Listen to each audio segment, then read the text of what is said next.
Do the Braves and Major League Baseball have a problem? We'll talk about it.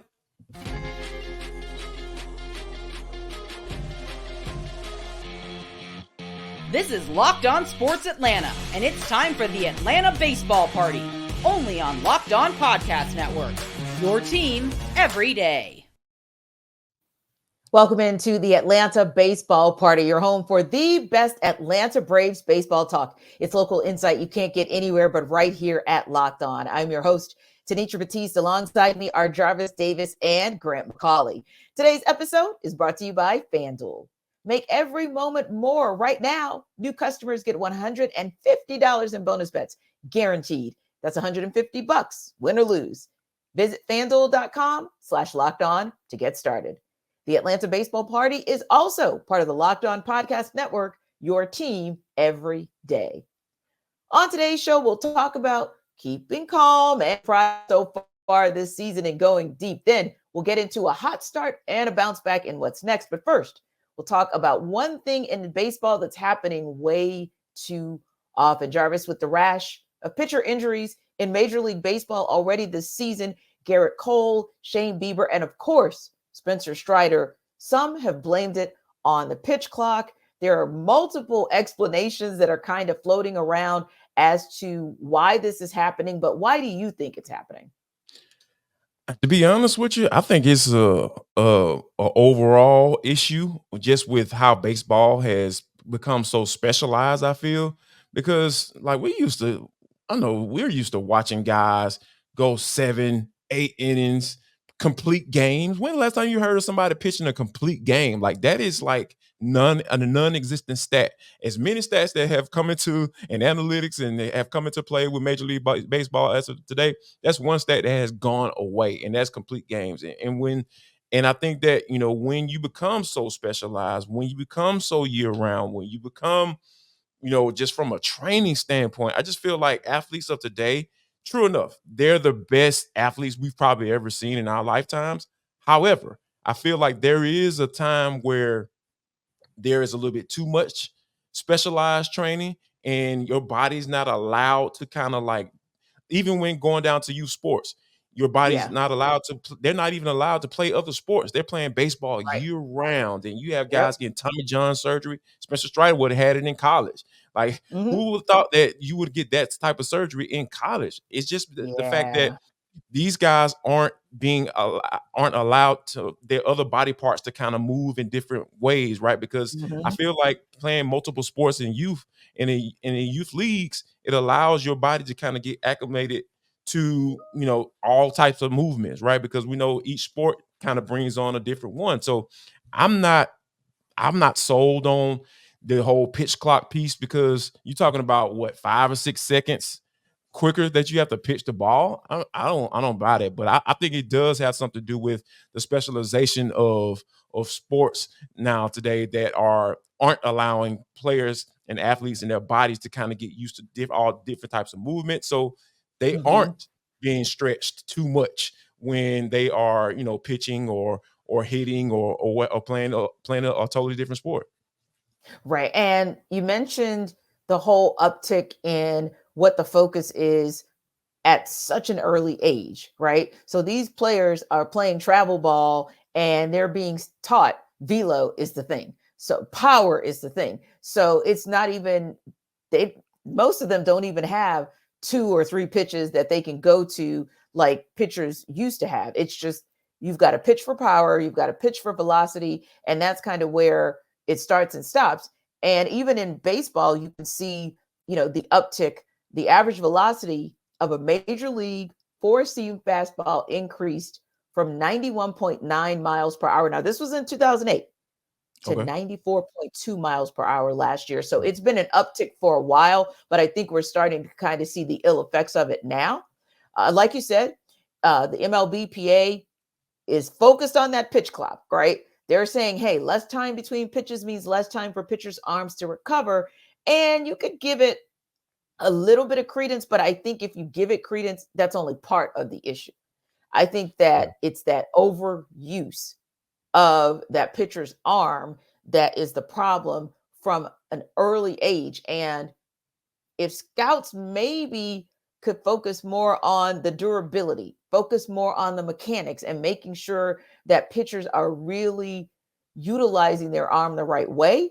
That could be the starting point, but that's got to really start with Major League Baseball. And when I say that, meaning they've got to go out there to some of those little leagues and some of those travel ball leagues and say, hey, we want to help you to reset the game. Just like we used to talk about in the NFL, if you want these players to tackle different, if you want the defense to tackle different, you've got to go catch them in Pop Warner or some of those leagues. It's the same thing here, because it's going to be a reset of the mind. Because how many times, Spencer Strider as an example, how many times has a pitch of his gone viral because of the velocity?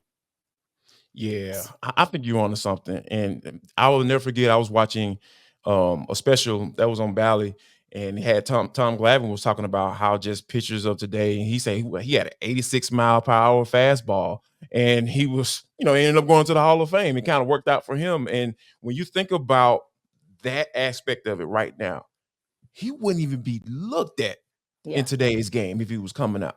He probably would have been forced to go ahead and play hockey in the NHL, or if he would have come out in today's game. So it kind of, I feel like, and even Greg Maddux, he didn't have the highest velocity when it comes to his fastball, but he dang sure know how to put that ball where he wanted to. Whether it was shading the outside edge of that plate, or it was the bottom of the strike zone, or the top.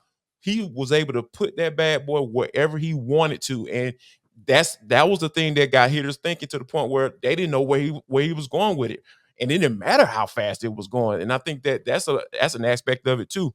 Like, if you asking guys to come out here, hey, only way you can make it to the major leagues if you throwing this gas, and I love to see it. Don't get me wrong, true, and I feel like that's why I'm Spencer Strider is a guy that I'm a big fan of, because of that he's throwing up there. But at some point, that stuff is going to take a toll on it. And like, that's why you have a Tommy John surgery, and now he had just recently had surgery to repair his UCL. So those some of the things that I feel need to be looked at, and not necessarily, hey, these guys don't have enough time to recover between pitches. And it's just like, we're talking about 6 to 7, 8 or 9 seconds, right? 10 seconds at the most. Yeah. So yeah, I don't think that's the issue. I think it's more so how the game has evolved, and how guys are being asked to pitch, and how guys are being looked at in order to, hey, if this is how you want to get to the major league, this is how you pitch. And I feel like that's what's been hurting them the most. Yeah. And even with Spencer Strider, I know for me, I was excited when he sort of, and it wasn't that he instituted the curveball. He knew how to throw that curveball before, but I think when he really enhanced his ability to throw the curveball and kind of stretch his arsenal, I think that's one thing that Major League Baseball can encourage. Expand your arsenal, right, so that your entire success rate and failure rate isn't predicated on your velo. But one of the things I mentioned as well is, going back to what I just said, which is Major League Baseball has to also kind of step in and address the issue and share what they think the solutions are. But do you think that there's anything else that Major League Baseball can do in order to address this issue with the rash of pitching injuries? And we're only talking about 17 games into the season.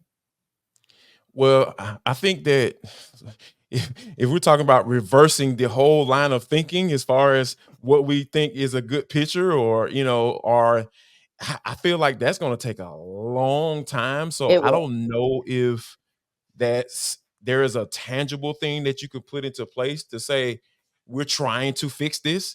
And from from the Major League Baseball side of it, and if the Major League the MLBPA continues to push this, I'll be interested to see where that goes. Because I know a lot of people like the pitch clock. I like the pitch clock because games are shorter, right? That's a tangible, result of implementing this rule. So I'm cool with that. Which is why Major League Baseball probably will not get rid of it, because it is so popular. Exactly. Especially if they see, the ratings went up a little bit too. Yes. Well, that's more. Oh, yeah. We got more eyeballs on the game. Yes. I don't see that changing anytime soon. But I feel like what you're saying, that is a holistic change. And that's going to take quite a long time in order for that to for you to see some end results. And I don't know if the MLBPA will be satisfied with that. Yeah, I think that's where the push-pull is going to come from the players union, and I'll be interested to see how far they get in just this one season, because again, Major League Baseball is seeing an uptick in the one area where the players union has an issue. So that's going to be an interesting push-pull. When we come back, we'll talk about keeping calm and surprises so far this season in Going Deep.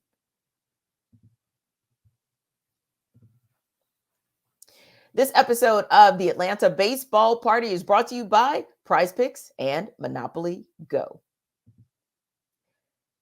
So Prize Picks is the number one fantasy sports app with more than 3 million members. Why? Because it's the easiest and most exciting way to get in on the action while you watch your favorite sports and players. You just pick more or less on 2 or more player stats and watch the winnings roll in. So Prize Picks has something for every sports fan, from baseball and basketball to League of Legends and everything in between. You can pick LeBron James, Marcell Ozuna, Connor McDavid, Jude Bellingham, all in the same entry. How cool is that? Also, quick withdrawals, easy gameplay, and an enormous selection of players and stat types are what make Prize Picks the number one fantasy sports app. And it now offers Apple Pay for quick and easy deposits into your account this basketball season. Now, all you have to do to get this is download the app today. It's that simple. Use code LOCKEDONMLB for a first deposit match up to $100. Again, that's downloading the app today. That's the Prize Picks app. When you get there, use code LOCKEDONMLB for a first deposit match up to $100, because Prize Picks is where you pick more or pick less. It's that easy. This episode of our Atlanta Baseball Party is also brought to you by Monopoly Go. So I've been told I'm a competitive person. Okay, well, I do have a competitive side, but we all do. And my competitive side is a huge fan of Monopoly Go. I'm sure you've heard of it because over 150 million people have downloaded the app. It's a great twist on Monopoly, where you play on not one, but hundreds of Monopoly boards in crazy locations, building up amazing cities that bring you big money. But the best part is you get to have fun with friends. You can charge them rent on iconic properties, just like the classic Monopoly. But now you can also rob their vaults of riches, and the leaderboards show who the biggest Monopoly tycoon is. But it's not just a competitive side that helps you to like this. It's also teaming up with friends and people all around the world in timed tournaments to earn huge rewards. So get in the game, join your friends, join people around the world. Download Monopoly Go, now free on the App Store or in Google Play.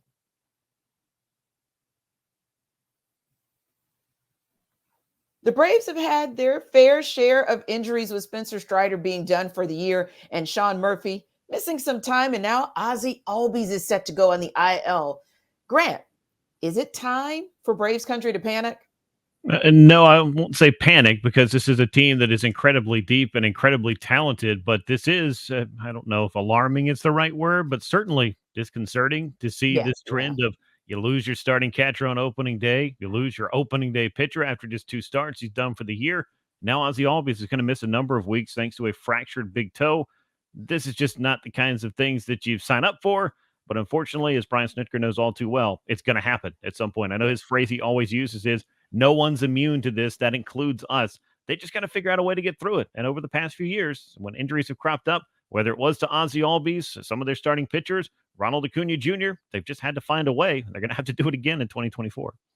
Yeah. And I think one of the things that kind of gives me a little comfort last night, you got guys like Chadwick Trump and and Luis Guillermo getting to multiple RBIs in the ninth inning. And I think that's the bottom of that lineup. It seemed like Alex Anthopoulos has been able to find ways to kind of just sub those guys in and out and just bring guys in that can contribute at the bottom of that order. So that kind of gives me a little bit of ease. But like I'm like Grant, because yeah, and even with Ronald Acuna last night with the ball bouncing off his knee and everything like that was just weird. It's just that's the best way I can describe this situation, how the Braves have got out to the season. But like I said, I am a little at ease because of how this roster's built, and like I said, I continuously will trust Alex Anthopoulos as the leader of this roster. So yeah, I'm not panicking, but it is a little weird that they've got off to a season like this.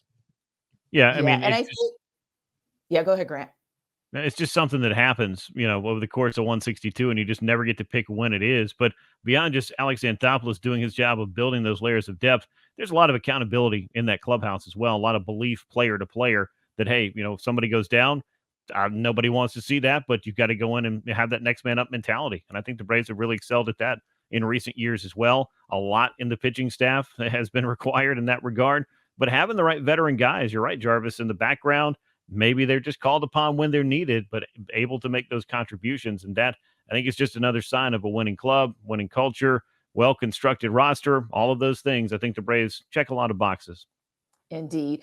And Jesse Rogers of ESPN joined my radio show Saturday, and it just so happened to have spoken to Alex Anthopoulos a couple of hours before the show and a few hours after the news was confirmed Saturday for Spencer Strider being out for the season. And he said one thing about Alex Anthopoulos is that he was incredibly even keeled.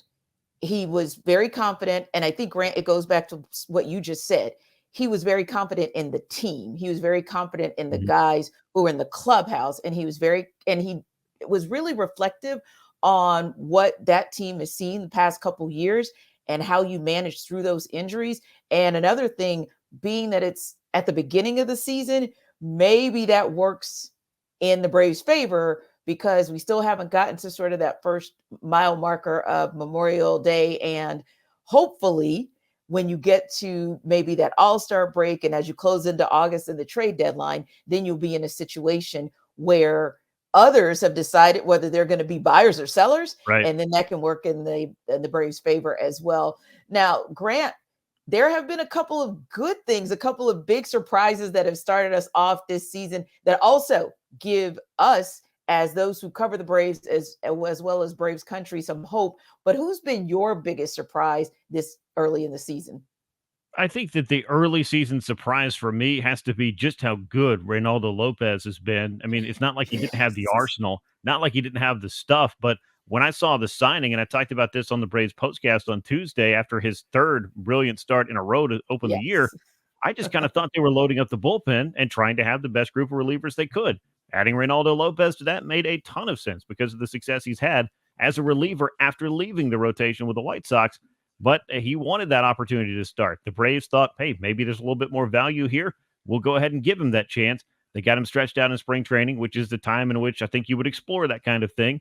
And he jumped into that fifth spot of rotation. And now, all of a sudden, his role becomes even more important in my eyes because you have expectations for the other three guys, for Max Fried, for Charlie Morton, for Chris Sale. These are veteran guys.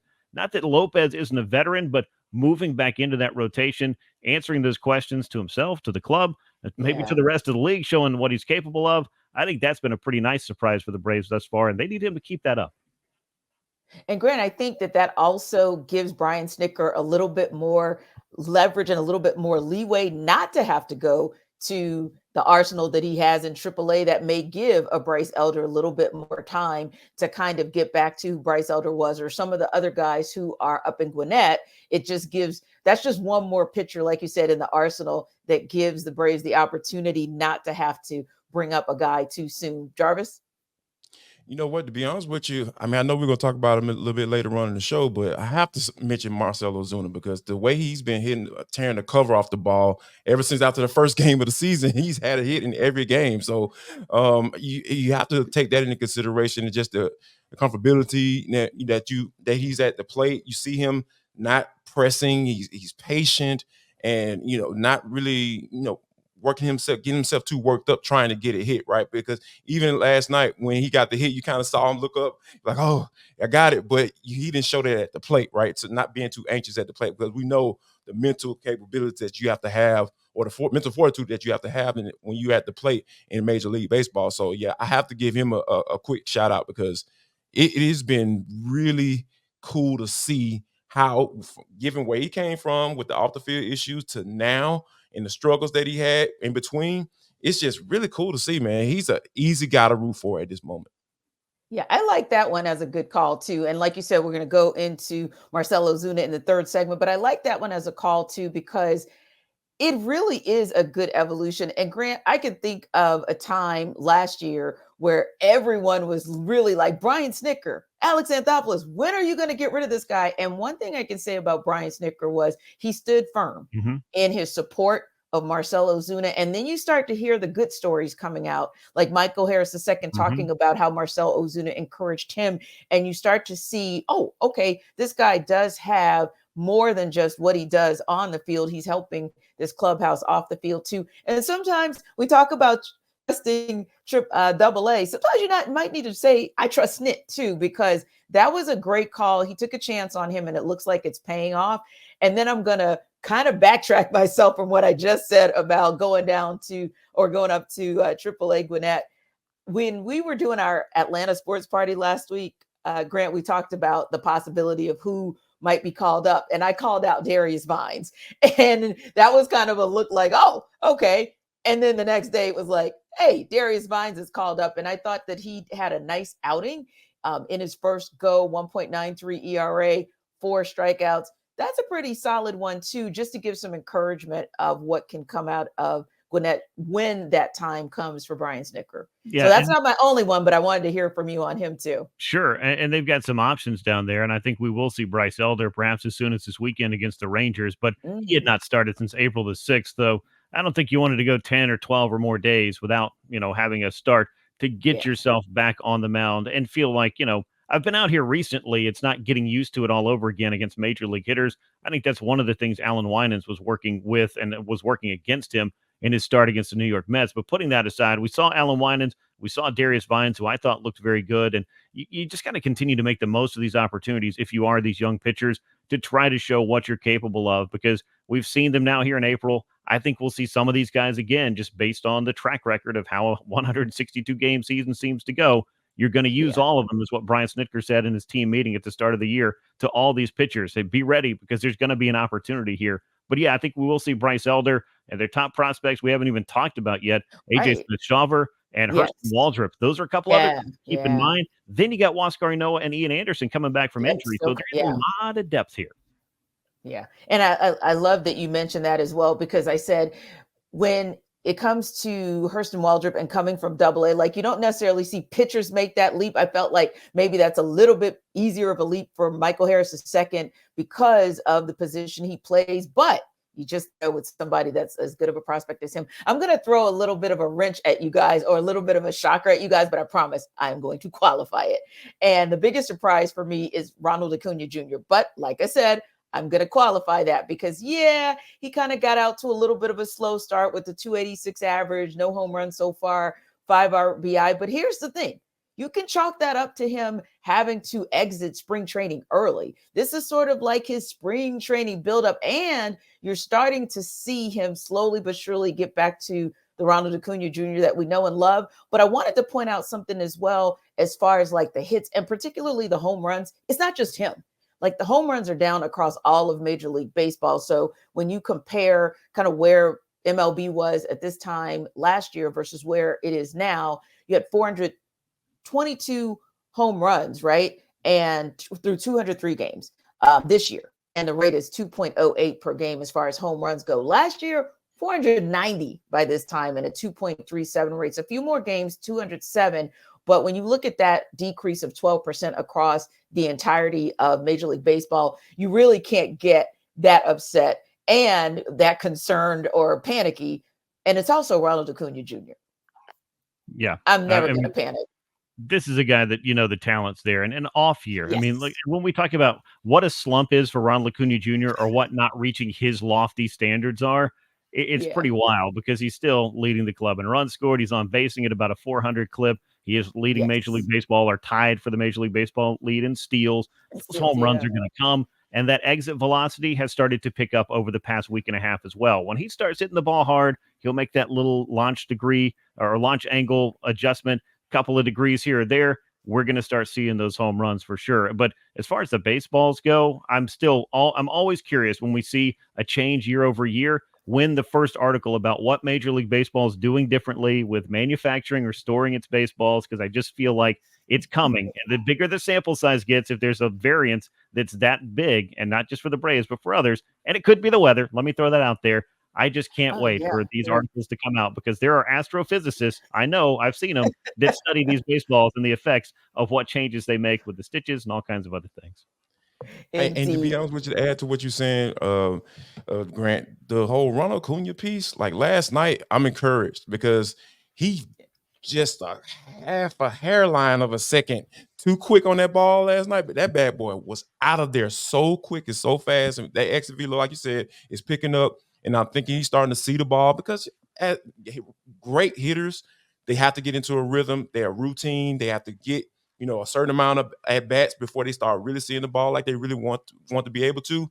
And I think that, like you said, like T mentioned, that being out in the spring training kind of slowed that up a little bit. And I think he's about to get ready as he's getting ready to warm up as well. I feel like he's going to be that guy to be like, oh, okay, he's going to have like 10 home runs at the end of April. And we're like, oh, okay, yeah, he's back. Well, he better get started Yeah. if he wants them by the end of April. Right, I know. Yeah, I'm a Yeah. big nephew fan, Grant. So I'm an optimist when it comes in. I like it. I like it. I'm here for it. It make the Yes, postcast more fun. Yeah, absolutely. exactly. It definitely will. Definitely will. So enter the chat 2023 MVP. Next up, we'll talk about a hot start and a bounce back in the stretch. This episode of our Atlanta Party is brought to you by FanDuel. It's playoff time in the NBA. We know that they started the play-in round on Tuesdays. Exciting games there too. And it's playoff time in the NHL as well. Baseball's in full swing. You guys have heard us talking about it so far and the excitement that we have about what the Braves have been able to do this season. And FanDuel is your place to bet on the Braves and bet on every single game, whether that's NBA, NHL, or MLB. So right now, new customers get $150 in bonus bets, guaranteed. That's $150 win or lose. Bet on everything from slap shots to home runs to slam dunks, all on an app that is safe, secure, and easy to use. So if you want to see where Ronald Acuna Jr. is, or you have an idea of how he's going to wrap up April with his home runs, go ahead and make a bet. What are you waiting for? Visit FanDuel.com/lockedon and make your first bet an automatic win. That's FanDuel.com/lockedon and make that first bet an automatic win. FanDuel is America's #1 sportsbook. As of last night, Marcell Ozuna has gone 15 straight games with a hit. And think about this. The Braves have only played 16 games this season. Of course, they're 11-5. And that is a monumental thing, especially when you think about the start that Marcell Ozuna had last year. There were constant calls for the Braves to just part ways with him because of the things that were happening on the field as well as off the field, which, let's just be real, off the field probably impacted him on the field initially. But this season, Jarvis, he has come out. Ozone has come out all gun blazing. How has he been able to get off to such a hot start? I kind of mentioned it a little bit earlier, but I think that when you think about playing against his former team in the Miami Marlins, and like in the last 5 games, the man is batting .450 with an on-base percentage of .522, 9 hits. You talking about 2 home runs and 9 RBIs. That home run in the 9th inning in that last game against the Miami Marlins, that was absolutely amazing. When you think about what he's been able to do at the plate, he's just, like I said, he's showing patience. He's being patient at the plate. He's not getting anxious. I talked about how, mentally how that can be so beneficial to you as a baseball player because there's so many things that you're looking for when you're standing up at the plate. The spin on the ball. Okay, when is this ball breaking? Or am I expecting this pitch in this particular count? It's just so many things that they have to go through mentally to be able to make a quick decision whether they're going to swing the bat. So I feel like that's kind of where Marcell Ozuna is now, especially in those big moments. It seems like he's coming up bigger as well. So I think that's the big thing right there. Coming up in those big moments when the Braves need him, that's been the biggest difference. And also showing a lot of patience at the plate. Yeah, he has absolutely been clutch. And that patience that he's shown, even in this Houston Astros series, has gotten him 7 walks. And that's important because being on base and being in position to score is a critical piece for the Braves and really for any team. But yeah, against his career stats for the Houston Astros is just amazing. But I wanted to go back to what you said as well, as far as his stats overall. Mm-hmm. 7 home runs, that's leading the majors. 22 RBI, that's leading the majors. OPS 1.14, third in the majors. 364 average, eighth in the majors. He's absolutely torching it to begin this season. And with Spencer Strider going down and the bullpen struggling at times this season, with Max Fried, and we'll talk about him in a second, but with Max Fried not having a Maximilian or Maximus type of start to the season, the bats have been so important for this team. And I think none may be more important than Marcell Ozuna, because you absolutely, when you get to that 9th inning and you're right there, whether it's trying to protect the lead or whether it's trying to win a game, if he's at the plate, you feel confident that he can get you where you need to be. So I really like the start that we've seen from him so far this season. And hopefully it's not just a hot start, but it's a hot season overall, because we don't really know how this pitching situation is going to play out. Like we talked about with Grant, there's some encouragement because of what is available to this team in AAA. But ultimately speaking, you want to stay away from having to utilize those pitchers early on as much as possible. And how you do that is when you have hot bats. Now, speaking of pitching, Let me do a real quick note on that, T. As far as, and what it makes it even bigger, what Marcell Ozuna is doing is the fact that Ozzie Albies is going to be out. He was hitting 317 with 7 extra base hits, 2 home runs in just 15 games. And he was a National League second baseman. He was leading all second basemen in the National League in RBIs and on-base percentage and slugger percentage and OPS. So when you lose a guy like that, looks like it's probably going to be between 3 or 4 weeks or so ish with this broken toe, big toe. So, like, hopefully he can continue to be stay on this pace. Yeah. And hopefully, speaking of pace, we hope to see Max Fried go back to the Max Fried we're accustomed to seeing, that we've been accustomed to seeing since he's been a part of this squad, looking like his ace self, right? Yeah. So that's the exciting part. And we really have had an opportunity. We really had an opportunity to see that in the game against the Astros. And it's really good. And you look at this, like his I'm sorry, against the Marlins. Yes. So you look at where he's been those last 7 days, right? And you look at that 6.6 1/3 innings. So I think that's one piece, right? The durability that he's showing to be able to get through 6 1/3 innings so that you don't have to tax your bullpen. I think the other piece there is just allowing 1 earned run and 1 walk that particular game and striking out 4. So it was a complete performance that Max Fried had. And I think that's one of the things that's most encouraging to me about him getting back to form. Yeah, because we talked about this, seemed like on all other shows, and specifically the Atlanta Sports Party, about how coming into this season, I felt like Spencer Strider was the ace of this staff. I know people, were kind of, a little in their feelings about that, but that's kind of just where it is and where I saw this team kind of moving towards, right? Because I think everybody knows there's consensus is that more than likely he's going to walk in free agency and he's not going to be an Atlanta Brave next year, and there'll be another star on this team that the Braves let walk out the door. And from based off purely off of financial purposes, right? Because outside of that, he will be. They will try to figure out a way to keep him if that wasn't the case. But and I not think wanting that to give it 7 years within that right, space. exactly, Yeah.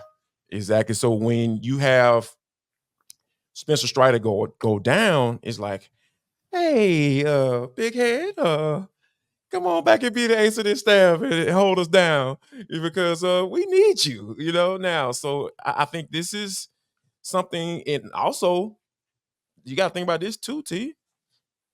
He's probably they were saying that Spencer Strider's probably not going to be ready to go probably by All-Star break of next season. So do you now go back to the table saying, hey, we know we were offering you this, or we probably want to stick around this number, but we might be willing to come in a little bit more being that, hey, our other ace of the staff, is not going to be ready to probably All-Star break of next season. So I think it's very interesting that this is the dilemma that the Braves are in right now. And I think that Max Fried, given his last outing, they say you're only good as your last game, right? Or your last outing. So I feel like I'm encouraged that he will be able to step into that role. But I just find it funny that this is the situation that they're in with Spencer Strider being down for the year. Yeah, I think it'll be interesting to see. And I think once we get closer to that trade deadline this year and we see what the Braves will be able to do in terms of adding maybe an ace or a quality pitcher to their staff, that's probably going to dictate a lot of what happens to Max Fried as well. And how Max Fried pitches, hopefully looking like what we saw a couple nights ago and like his former self, and hopefully not having any issues with injury, because we know that that's something that we've seen not just with this Brave staff with Spencer Strider, but across the entirety of Major League Baseball. Thanks for stopping by the Atlanta Baseball Party, your home for the best Atlanta Braves talk. Remember to like and subscribe to our YouTube channel, and we're free and available wherever you download your podcasts. We'll see you tomorrow on the Atlanta Sports Party.